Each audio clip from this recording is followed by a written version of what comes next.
अस्सलाम वालेकुम dear students. आज के लेक्चर में हम बात करेंगे about matrix representation of spin angular momentum operator. Students, last lecture में मैंने मैट्रिक्स रिप्रेजेंटेशन की थी ऑर्बिटल एंगुलर मोमेंटम की, तो आज हम स्पिन एंगुलर मोमेंटम के लिए जो है वो बात करेंगे उसकी मैट्रिक्स रिप्रेजेंटेशन की। तो स्टार्ट करेंगे यहाँ से। जो matrix representation of S G with spin S is equal to 1/2 and M S is equal to 1/2 minus 1/2। हम क्या करेंगे जी, हमने जो है वो पुट करनी है, हमने जो है वो मैट्रिक्स रिप्रेजेंटेशन करनी है एस जी स्पिन ऑपरेटर की। ठीक है, अब ये उसकी एक टाइप है स्पिन ऑपरेटर की। ठीक है, तो उसके लिए हमने जो एस की जगह पर उसकी वैल्यू ये यूज़ करनी है और एम एस की जगह पर उसकी वैल्यू हमने ये वाली यूज़ करनी है। ठीक है, सबसे पहले तो स्पिन ऑपरेटर की जो जो जो बेसिक मैट्रिक्स फॉर्म होती है वो हमारे पास ये होती है। ठीक है, उसको अपने सेम एज इट इज़ याद करना है। कैसे याद करना है, पहले देखें दोनों तरफ सेम लिए हैं। ठीक है, फिर इधर देखें 1/2 इधर क्या ले लिया 1/2 माइनस 1/2 ले लिए। फिर यहाँ पे देखें थर्ड में देखें 1/2 माइनस 1/2 और फिर क्या कर दिया 1/2, यानी कि इन दोनों को इसमें क्या किया इंटरचेंज करके लिख दिया। और यहाँ पे देखिए क्या आ जाएगा 1/2 इंटू माइनस 1/2 और 1/2 इंटू माइनस 1/2। ठीक है, तो इस तरह से आपने जो है इसको सेम एज इट इज़ याद कर लेना है। अब क्या करना है, इस एस जी की जगह पर उसकी जो है वो वैल्यू पुट करनी है और वो वैल्यू पुट क्या आती है वो आप ज़ुबानी याद कर लेंगे -h/2 और उसको बाहर निकाल के लिख ले। ठीक है, स्टेप एक बढ़ाना है, बढ़ा सकते हैं। पहले इसकी जगह पर इसकी वैल्यू पुट करें -h/2 फिर उसको कॉमन लेके लिख लें। ठीक है, ये आ गया और यहाँ से हमारे पास क्या आता है -h/2 आता है। ठीक है, वो वैल्यूज़ ले ली। ठीक है, अब यहाँ से क्या करना है, सबके अंदर देखिए जो है वो अब पास क्या आ रहा है h/2 आ रहा है, उसको कॉमन ले लिया h/2 को। और यहाँ से देखिए ये हमारे पास सेम है तो 1 के बराबर होगा। ये देखिए हमारे पास जो है वो डिफरेंट है तो 0 हो जाएगा, ये भी डिफरेंट है तो 0 हो जाएगा और ये भी देखिए सेम है तो क्या हो जाएगा 1 हो जाएगा। ठीक है, वही वाला फार्मूला हमने यूज़ किया जो पहले यूज़ करते। ठीक है, यहाँ से देखिए हमारे पास एस जी ऑपरेटर की हमें वैल्यू मिल जाएगी। अब हम क्या करते हैं, matrix representation of S plus and S minus दोनों के लिए अब हम यूज़ करनी है। तो एस प्लस और एस माइनस की जो मैट्रिक्स रिप्रेजेंटेशन होती है वो बराबर होती है S X plus iota S Y के बराबर होती है। और इसी तरह से एस माइनस की जो होती है वो होती है S X minus iota S Y के बराबर होती है। अब हमारे पास ना तो एस एक्स की वैल्यू और ना ही एस वाई की वैल्यू, तो पहले हम इनकी वैल्यूज़ कैलकुलेट करेंगे फिर हमें एस प्लस और एस माइनस मिलेंगे।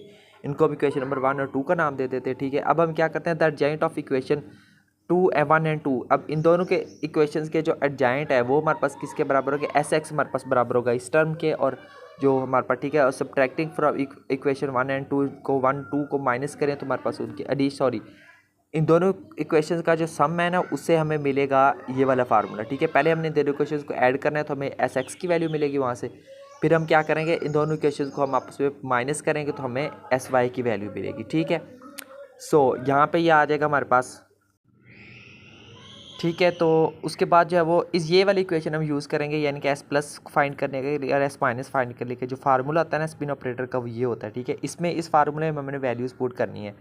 ठीक है, कौन कौन सी वैल्यूज़ पुट करनी है, वही जो हमारे पास जो एस की जो वैल्यू है वो हमारे पास 1/2 जो और जो एस जो दूसरा था क्या नाम उसका, स्टार्ट में हमने जो वैल्यूज़ जो लिखी थी यहाँ पे। ठीक है, ये और एम एस की जो वैल्यू थी वो क्या थी 1/2 और माइनस 1/2। ये दो वैल्यूज़ हम क्या करते हैं इस फार्मूले में पुट करने के बाद फिर हमें h/2 ETC मिलता है। ठीक है, अब हम जो है वो एस प्लस फाइंड करेंगे। पहले एस प्लस फाइंड के लिए सबसे पहले तो उसकी मैट्रिक्स फॉर्म लिख ली। ठीक है, तो यहाँ से आगे अब क्या करेंगे, अब एस प्लस के लिए जो वैल्यू होती है वो हमारे पास उसमें देखें हम just spin S is equal to 1/2 use करना है तो वो किसके बराबर होती है, दोनों ज़ीरोज़ के बराबर होती है। ठीक है, इसी तरह अगर हम जो है वो इधर बात कर ले, यानी कि इस मैट्रिक्स के लिए और इस मैट्रिक्स के लिए इस मैट्रिक्स के लिए वो क्या होती हैं एच कट के बराबर होती है। ठीक है, तो इन दोनों में से देखिए हम एच कट को कॉमन लेके यहाँ पे लिख सकते हैं, वो कॉमन लेके हमने लिख लिया। ठीक है, तो पीछे दिया कि यहाँ से 1 1 रहेगा, यहाँ पे क्या रह गया 0, यानी कि यहाँ पे क्या आएगा 0 h कट, यहाँ पे क्या आएगा 1 h cut 1 h cut. H cut को कॉमन ले लेना तो यहाँ से जस्ट 0 0, यहाँ से जस्ट 1 1 रह गया हमारे पास। अब देखें यहाँ पे ये हमारे पास क्या है डिफरेंट है, तो ये क्या अब वैल्यूज़ इसका क्या आ गया 0 आ गया आंसर। ठीक है, और यहाँ पे देखिए ये हमारे पास क्या है सेम है तो इसकी जगह पे क्या आ गया 1 आ गया, ये भी 0 हो जाएगा और ये भी क्या हो जाएगा 0 हो जाएगा। यहाँ पे देखें हमें सब सिंप्लीफाई करेंगे तो हमें क्या मिलेगा एस प्लस की वैल्यू मिल जाएगी। इसी तरह अगर हम बात करें matrix representation of the operator S minus की, तो उसके लिए हम फिर से वही फार्मूला यूज़ करेंगे, वही वैल्यू यूज़ करेंगे। ये आगे उसकी मैट्रिक्सिस फॉर्म आ गई। ठीक है, सो यहाँ पे देखिए जो है वो फिर से हमें यहाँ अब इन फर्स्ट टू में हमें क्या मिलेगा, एच कट 1 एच कट मिलेगा और लास्ट टूज में हमें क्या मिलेगा 0 एच कट मिलेगा। ठीक है, तो वो एच कट को कॉमन लेके लिख रहे हैं, यहाँ से सिर्फ 1 1 रहेगा और यहाँ पे क्या रहेगा जस्ट 0 0 रहेगा। यहाँ पे आप कॉमन लेने वाले एक स्टेप बढ़ा भी सकते हो, वो आप पे डिपेंड करता है। ठीक है, फिर अब ये वाली टर्म क्या हो जाएगी, यहाँ पे देखें 0 हो गई। ठीक है, ये वाली भी 0 हो जाएगी, ये वाली भी ये वाली जो सॉरी देखें सेम है तो 1 हो जाएगी और ये वाली भी क्या हो जाएगी 0 हो जाएगी। ठीक है, इसको अपने सेम एज इट इज़ याद करना है। सो यहाँ पे इसको सिंप्लीफाई करेंगे तो हमें किसकी वैल्यू मिल जाएगी, एस माइनस की वैल्यू मिल जाएगी। देखिए अब हमारे पास एस प्लस की भी वैल्यू आ चुकी है और यहाँ पे जो है वो एस माइनस की भी वैल्यू आ चुकी है। अब हम किसकी वैल्यू फाइंड कर सकते हैं, अब हम फाइंड कर सकते हैं एस एक्स की वैल्यू फाइंड कर सकते हैं। तो एस एक्स के लिए हमारे पास एस एक्स बराबर होता है 1/2 into S plus into S minus के बराबर होता है।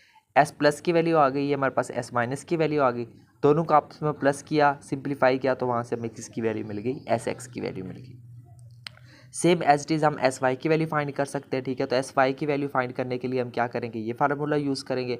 ये वाला हमें फार्मूला कैसे मिला था, इक्वेशन 1 और 2 को हमने सब्ट्रैक्ट किया था। ठीक है, सो ये आ गया एस प्लस, उसकी वैल्यू आ गई, ये आ गया एस माइनस, उसकी जगह पे उसकी वैल्यू आ गई। ठीक है, इन दोनों का आपस में हम माइनस करेंगे तो यहाँ पे माइनस कर रहे हैं और उसको सिंप्लीफाई किया तो हमें किसकी वैल्यू मिल गई, एस वाई की वैल्यू मिल गई। ठीक है स्टूडेंट, तो बस यही था हमारा आज का लेक्चर जिसके अंदर हमने मैट्रिक्स रिप्रेजेंटेशन की है स्पिन एंगुलर मोमेंटम की। तो उम्मीद करता हूँ आपको आज का लेक्चर बड़े अच्छे से समझ आया होगा, matrix representation of spin angular momentum operator. So मिलते हैं नेक्स्ट लेक्चर में किसी और टॉपिक के साथ, तब तक के लिए टेक केयर एंड अल्लाह हाफिज़।